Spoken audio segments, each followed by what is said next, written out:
¿Qué tal, Mona? ¿Cómo estás? Muy contenta. Tenía muchas ganas de charlar contigo porque te había visto mucho trabajando en los escenarios, pero no habíamos coincidido hasta ahora en persona. No, tú tienes la suerte de estar ahí en la parte que está en intimidad y no se te ve, y nunca te había puesto cara, no sabía cómo eras, pero sí te he leído.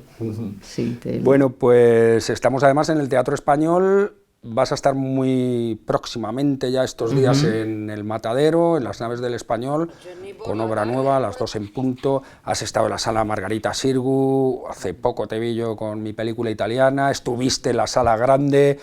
No sé si hay alguna preferencia a esto de las salas históricas, porque esto, por ejemplo, de estar en la Sala Grande, para muchos es como venir a un teatro histórico.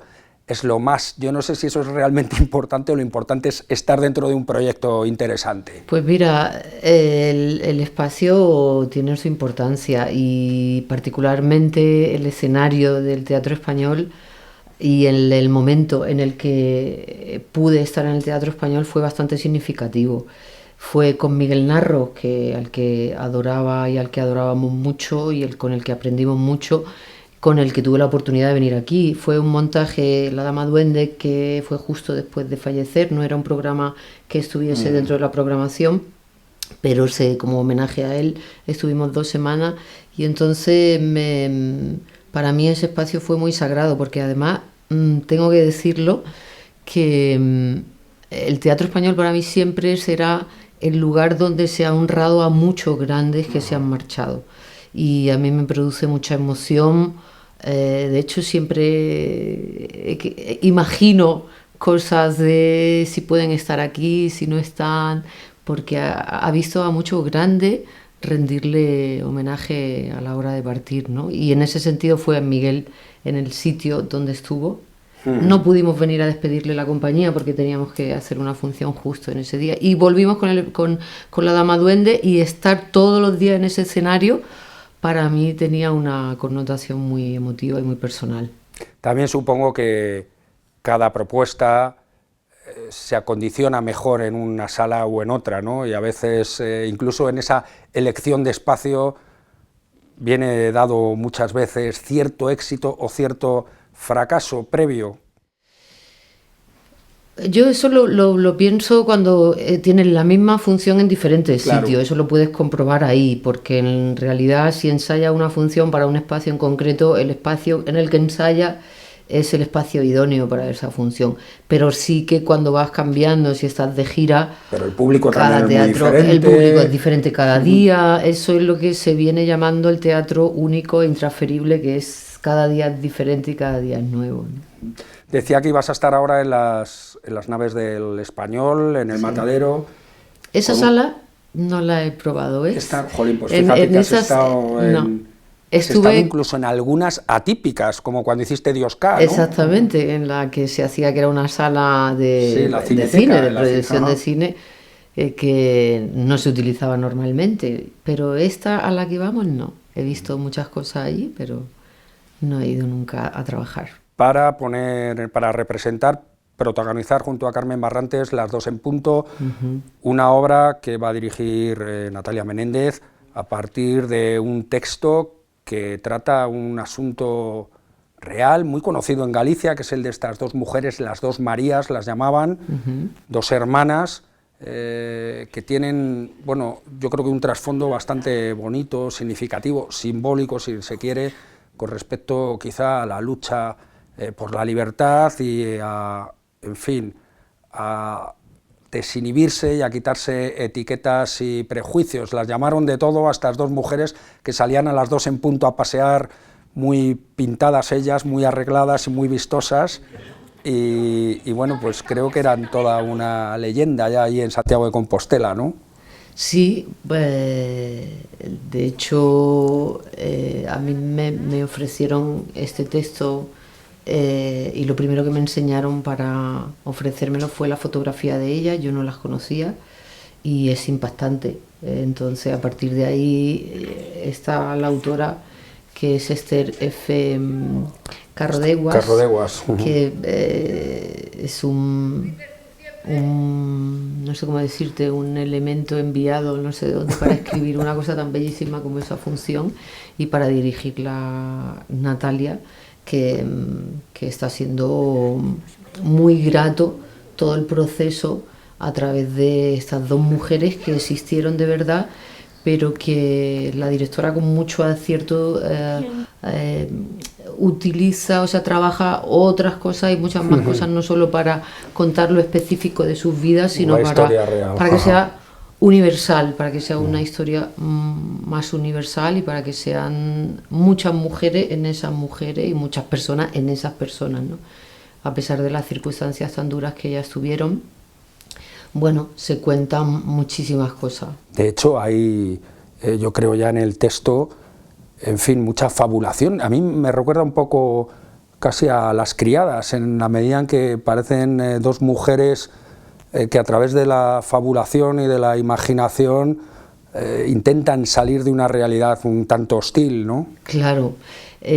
Yo tengo que decir que a mí una de las cosas que más me impresionó de la obra cuando la leí, como teníamos una información previa sobre la autobiografía de estas mujeres, lo que me impresionó mucho fue que la autora no se ha salido ni una coma de lo que se habla y se conoce de ellas, lo que puede encontrar por lo que habla la gente de Santiago, o por lo que está escrito, o por lo que se recuerda de ella, o por lo que incluso ella tiene como recuerdo, ¿no?, de estas dos mujeres. Entonces, con eso solo ha construido una pieza brillante, que precisamente evoca esto que me estás diciendo y es muy inspiradora.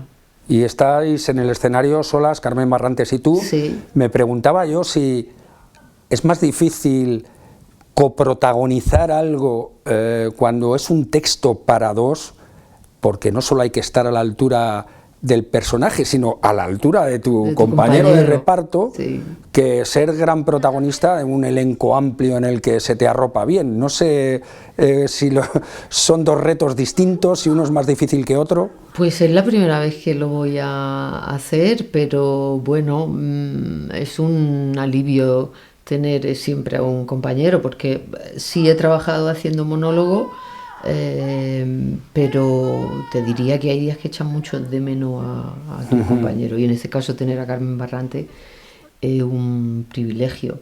Entonces estoy convencida de que vamos a hacer un tándem de una sola persona. O sea que...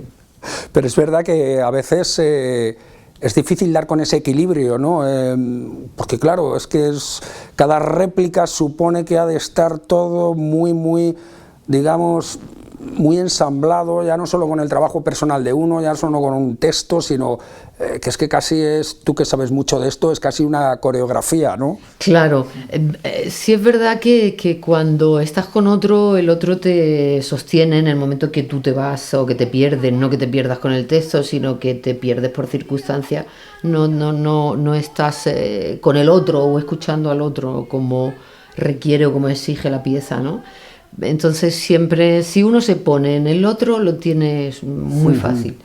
Y si el que está a tu lado te acompaña como lo hace Carmen, es mucho más fácil, ya por supuesto acompañada previamente por la dirección, acompañada por todo el elenco artístico que hace la pieza, ¿no? Pero con Carmen lo tienes asegurado. Sí. Incluso los días malos que tiene función, que tú dices... ¡Ay! ¿Qué pasará hoy? Eso lo tiene asegurado. El 90% lo hace ella, eso ya te lo aseguro. Decía yo esto de la coreografía, para el que no lo sepa, porque bueno, tú procedes del mundo de la danza, sí. Tú tienes una carrera como actriz un tanto atípica, en la medida en que quizá te sumaste tarde a lo que es el mundo de la interpretación como tal, aunque provengas de un arte escénica como es la danza, ¿no? Sí.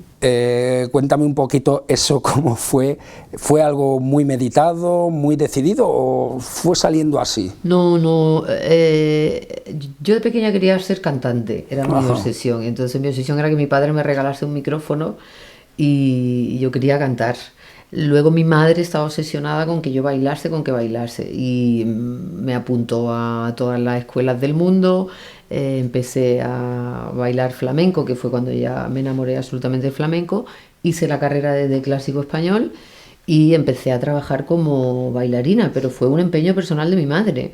Yo quería ser actriz luego, quería ser cantante y actriz, entonces bueno, pasó el tiempo y me vine a Madrid para estudiar porque en el Teatro Cervantes yo vi una función de Miguel Narro, que en ese momento yo no sabía quién era Miguel Narro. Yo recuerdo que vi Fedra con Manuela Vargas y dije, yo quiero irme a Madrid a hacer eso, yo quiero bailar y hacer teatro, yo quiero hacer esto, yo quiero hacer esto, yo quiero ser Manuela Vargas y yo quiero hacer esto.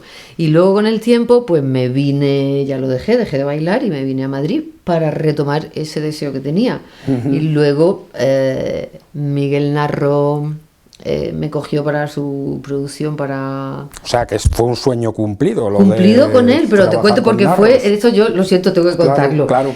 Luis Luque, que era su ayudante de dirección en ese momento, me llamó para decirme, Miguel, te va a hacer una prueba para Yerma. Entonces, nada, yo fui. La primera vez que hice la prueba con él, yo me enamoré absolutamente de Miguel Narro. Yo decía, este hombre, ¿quién es? Yo quiero estar con él para siempre. Tuve la fortuna de que me llamó Luis, me dijo, va a trabajar en Yerma. Y en una de esas giras fuimos a Sevilla, entonces estábamos en Sevilla, en su casa de Sevilla, de Miguel Narro, y entonces ellos empezaron a hablar de Manuela y en ese momento se me vino Fedra y yo dije, no me digas que este hombre era quien dirigía aquella función por la que yo me vine a Madrid. Y en ese momento se lo conté a Miguel y a Celestino, que estaban ahí, Celestino, que era su marido. Celestino Aranda. Su marido. Y, o sea que yo me empeñé en seguir ese sueño por Miguel Narro, pero por el baile y por el teatro, por lo que hacía Manuela Vargas en Fedra. Eso y es lo que yo quería. empezaste, quizá a comienzos, creo que primero empezaste en el cine antes de recalar en el teatro, ¿o cómo fue un poco? No, fue a la par. Mi primer trabajo fue cuando estaba terminando la carrera en réplica, que estudié en réplica. Con Yarek y Socorro Anadón, y entonces cuando estaba terminando la carrera teníamos la muestra y coincidió con una audición para Benito Zambrano. Para Benito Zambrano, sí. En Padre Coraje. Padre Coraje. Y ahí fue a la par. Y ahí luego ya empecé en teatro con José Luis Saiz, a hacer cartas cruzadas. Ya entré en la compañía de Socorro. Y en réplica... A mí me llama la atención porque, claro, ya viniendo de la danza, teniendo una carrera hecha, réplica es una sala, un centro de estudios con mucho prestigio, pero no deja de ser una sala alternativa, pequeña, cuyas propuestas pues, no pueden alcanzar toda la difusión que ellos muchas veces buscan o que buscaría cualquier sala alternativa. No sé si eso, para alguien que ya tiene una carrera a sus espaldas, supone un varapalo mayor, decir, pero no te planteabas, ¿qué hago yo aquí ya a estas alturas como si fuera un jovencito recién salido del bachillerato estudiando interpretación? Eso te voy a contar una cosa, yo creo que siempre he ido tarde en todo, porque cuando yo hice la carrera de danza empecé con 18 años, porque yo bailaba en bailes regionales, pero descubrí que se podía hacer una carrera con 18 años y entonces empecé la carrera ahí, y las anexas eran solfeo, cosa que luego me apasionó y la continué, pero cuando iba a las clases de solfeo mis compañeros tenían 8 años y siempre me miraban y me decían, pero tú no eres muy mayor, y yo decía, sí, pero no pasa nada. Entonces era la más mayor en ese grupo, siempre he sido como la más mayor en los grupos y me ha dado como igual. Entonces cuando estaba allí yo era feliz. A mí todo lo que me llegase de ofertas de trabajo era una experiencia maravillosa y única para aprender. Entonces sí te digo que cuando llegué a réplica, como llevaba ya como bailarina 10 años a mi espalda, alucinaban, ¿no? Yarek me dijo, bueno, tú puedes empezar en segundo si quieres, y yo vi una clase de segundo y dije, bueno, me gustaría ver una de primero. Entonces vi la de primero y vi un ejercicio con Ángel Ruiz, que estaba haciendo un ejercicio del escenario imaginario, y yo dije, no, yo me quedo en primero. Entonces, me ha hablado mucho Ángel Ruiz de ti, sí, que lo sepas. Sí. Hombre, su nombre lo indica, sí. Es un ángel. Y a partir de ahí empiezas a compaginar ya teatro, cine, televisión, con una carrera bastante, en fin, fructífera. Sí. Y se hace, en fin, teniendo en cuenta esto que estamos diciendo, sumarse a la profesión quizá un poco tarde. No te voy a hacer la pregunta esta que hace todo el mundo de ¿prefieres la tele, la televisión, el cine, la televisión, el teatro? Pero en tu caso, sí me gustaría saber si cuesta más reciclarse en el teatro, en el cine, es decir, cuando vienes un poquito tarde, ¿da igual la disciplina, el arte para entrar, o hay algunos que son más complicadas que otras? Mira, yo leí, tiene un autor, lo que te digo, pero nunca sé su nombre. Él decía que en una audición nunca buscan al mejor actor, sino al mejor actor para hacer ese personaje. Ajá. De todo lo que he hecho afortunadamente en mi carrera, cada vez estoy más convencida que lo que tienes que hacer y lo que te toca por hacer está ahí. Haya muchos personajes para mujeres, haya poco, haya más edad, menos edad, lo que está, el personaje casi te elige para poder encarnarlo. Entonces, es difícil, no lo sé, yo creo que he ido trabajando, a veces menos, otras veces más, pero yo tampoco he hecho tanto audiovisual, ¿eh? Ahora he empezado a hacer un poco más a partir de Ana de Día, que lo dirigió Ana Jaurrieta, una película muy interesante y que además esa me dio como otro paso a la película de Adiós, que ha sido un poco más conocida en ese sentido, de Paco Cabeza. Entonces, a partir de ahí sí ha ido surgiendo un poco más el audiovisual, pero la diferencia entre uno y otro, por supuesto que existe, yo no te puedo decir que no. Yo amo profundamente el escenario, amo profundamente los tiempos de preparación, amo profundamente el silencio antes de una función, amo el silencio de un público, ese mundo me sigue apasionando. En el cine, si hay un director que procura que el actor lo tenga, que tenga su espacio y que tenga su privacidad y que tenga su atmósfera ideal para trabajar, el equipo además lo produce, pues siempre es muy parecido en ese sentido. Pero no sé si ya te estoy contestando. Sí, me has contestado perfectamente. El caso es que empiezas a simultanear proyectos, a participar en teatro en Montenegro, Rinoceronte, sí, Diosca, que la hemos citado antes. De la Fuente. Yo tengo un buen currículum, ¿eh? Pues sí, el último que tengo, te lo digo de verdad, yo siempre digo, yo tengo un montón de directores ya maravillosos en mi currículum. El último, José Carlos Plaza, que he estado haciendo una sustitución ahora voy a sumar a Natalia, o sea Menéndez, que me gusta mucho a mí, lo de que aparezca en el currículum siempre. Con Salva Volta también ha repetido Salva, por supuesto, un par de veces. Sí, que te voy a contar una anécdota de mi película italiana. Sí. No sé si debería contarla porque no me deja a mí en muy buen lugar, pero te lo voy a decir. Recuerdo que cuando fui a ver la obra, claro, como a veces tienes que ver tantas, alguien como yo, quiero decir, que se dedica a la crítica, pues yo entré ese día sin saber muy bien qué era lo que iba a ver, no había visto ni el programa de mano, sabía que era una función que dirigía a Salva Volta, me metí como siempre llego con la hora muy pegada, entré, me senté y cuando vi a tu personaje, salí y dije, ¿quién será la mujer que hace el personaje de esta toxicómana? Digo, que lo hace tan bien. Digo, yo creo que han debido coger ¿Una yonki? a alguien que tenga cierta experiencia con toxicómanos o que haya vivido muy de cerca este mundo. Y veo y digo, pero si es Mona Martínez. Y es verdad que no tenías una caracterización más allá del vestuario, o sea, que eras perfecta, eras tú. Sí, pero no tenía nada más que mucha cana. Pues es que estaba viendo el personaje tanto que ni siquiera me he dado cuenta de que era Mona Martínez. Bueno, eso es un piropazo. Era un trabajo muy chulo aquel, ¿no? Sí, muy interesante. Muy bonito. Yo tengo experiencia en lo de los yonkis porque, bueno, yo me crié en un barrio con yonkis a los que además yo le hacía preguntas cuando estaban en pleno proceso de heroína, ¿no? Y le preguntaba de intérprete y de eso, y les preguntaba cosas. Y luego mi primer trabajo fue además con buena documentación, con yonkis de verdad, o sea que en ese mundo tenía mucha experiencia. Pero sin embargo, Salva hizo un tratamiento de la enfermedad, en este caso, muy hermoso. Trabajó sobre todo para no quitarle la dignidad al personaje. Entonces eso implicó hacer un proceso para mí muy enriquecedor y muy grato. Es de las funciones que recuerdo con con más calidez dentro de mi corazón. Me decía un director que te conoce bien, a ver si sabes a quién me refiero, que eres muy versátil, de las actrices más versátiles que conoce, que funcionas muy bien en comedia y que quizá eso no se te valora demasiado, y me decía que si fueses torero serías Belmonte por el temple que tienes. Yo no tengo mucha idea de toros, pero él me lo decía con, quiero decir, como algo muy bueno. ¡Ah, qué bueno!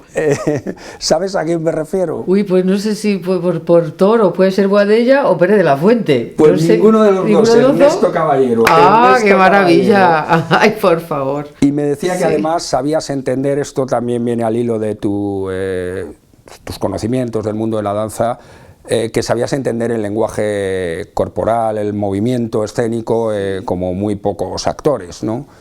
Bueno, eso es verdad que ha sido gracias al empeño personal de mi madre, que quiso que bailase y que desarrollé esa capacidad con ella.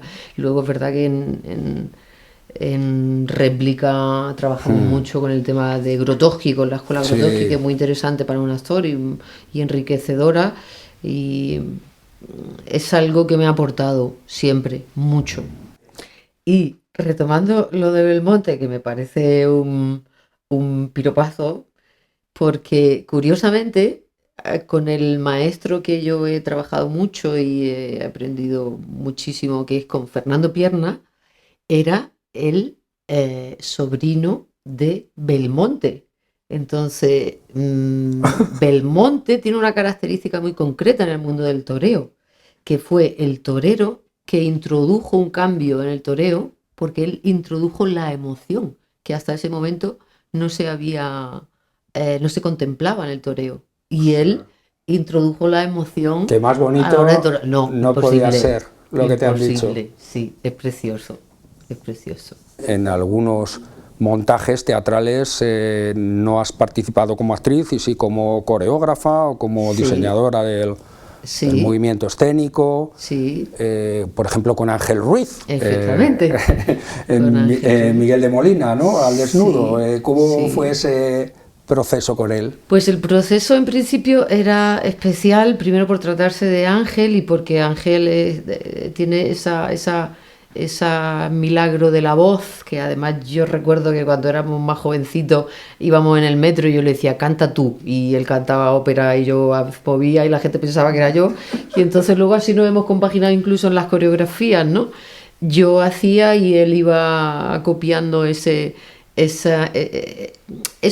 que se tenía que destacar en el trabajo de Miguel de Molina, que era cómo se cantaba la copla, que la copla no era como ahora, que es mucho más expresiva, o sea, que llama más la atención el cuerpo, sino que en ese momento la copla era que se contaban historias y era mucho más importante lo que se contaba que lo que se bailaba, y a partir de ahí construimos todo ese trabajo de Miguel de Molina, y por supuesto con su director, que se me olvida su nombre, Feli, que fue trabajar en base a la historia y trabajar en base a...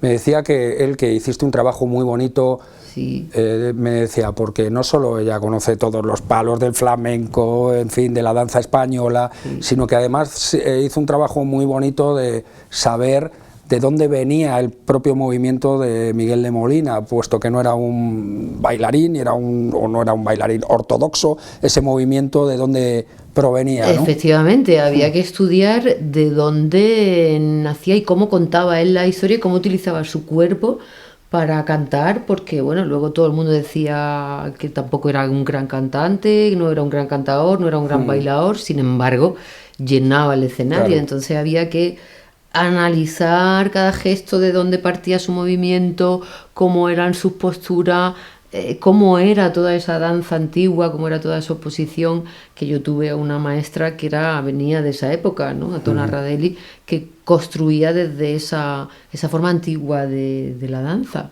y Ángel lo absorbía todo como... ¿Y crees que falta en el teatro en general integrar más ese movimiento, trabajar más también desde la danza en lo estrictamente teatral? o no, estamos... No, yo creo que el cuerpo, no, bueno, yo creo que eso se agradece cuando se ve una función y que está integrado el tema cuerpo, aunque no sea que, es decir, el cuerpo no tiene que llamar más la atención que la historia, Claro. o que la historia tiene que llegar a donde tiene que llegar al espectador y no puede ser más llamativo el cuerpo si hay una palabra que se está emitiendo, ¿no? Y que está contando algo. Pero sí es verdad que a través del cuerpo uno llega mucho más al espectador, sobre todo en teatro, eso es imprescindible, porque está en juego, porque hay una distancia y porque se tiene que contar todo a través del cuerpo. Que se haga, hay escuelas que son muy maravillosas, los polacos en eso son únicos, lo hacen a través del cuerpo sí o sí, y creo que tiene algo que enriquece mucho la palabra, que enriquece mucho la ocupación, no me gusta decir proyección, sino la ocupación del espacio. Eso el cuerpo, si lo tiene integrado y si integran la palabra en él, es mucho más rico, porque emiten mucho más, hasta la última fila. Cuando ves otros montajes, cuando acudes como espectadora y ves al resto de actores que están tiesos como un palo, algunas veces, ¿qué piensas? Nos movemos mal y poco, en general, en un escenario se mueven mal y poco los actores. Pues es que no me fijo precisamente en eso, me fijo en lo que tú dices, ¿no? Que me llegue la historia, que me la cuenten y que me emocione. En eso, vete tú a saber también cómo han sido dirigidos o si él ha puesto de su parte ahí ya en ese mundo, lo critico con mis compañeros. Contigo no. Oye, ¿y qué te falta por hacer, qué te gustaría hacer en el teatro? Cantar.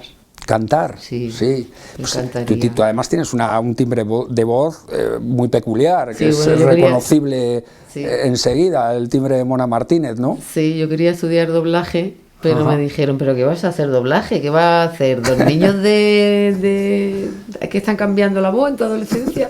Entonces no estudié nunca doblaje, pero era mi intención. Pero yo canto bien, tengo oído y es una petición que le hago a la vida. Quiero cantar. Pues lo pediremos por aquí rápidamente en el Teatro Español. No, lo que hice te en Ay pongan a Carmela, cantar. pero Es sí me verdad. gustaría mucho. Y en un musical, en teatro de texto, o en fin, que... Eso me encantaría, ¿Sí? un musical chulo de texto. No, Ajá. sí, y bailar, todo junto. Todo Me junto. encantaría. O sea, que si que eres versátil, como dice Ernesto Caballero, Sí, ¿no? si no lo soy, yo lo estudio y me lo preparo. Y si es en inglés también me lo preparo, aunque no lo sé. Ahora cuando echas la vista atrás y bueno, te ves un poco en esa trayectoria, como decíamos, tan atípica, ¿no? En fin, ¿te parece lógica, coherente? ¿Crees que había cosas que quizá deberías haber hecho antes o en otro momento o en otro lugar? ¿O crees que ha venido bien para complementar una carrera y que tenga ahora la cohesión que tiene? Yo creo que todo tiene que ser, cuando dicen que en el universo no hay error, y aunque en muchos momentos me he lamentado, seguramente tenía que ser como está siendo, que ya te digo, soy afortunada, soy muy afortunada. Pues afortunado soy yo también de haber charlado contigo todo este rato, me ha encantado.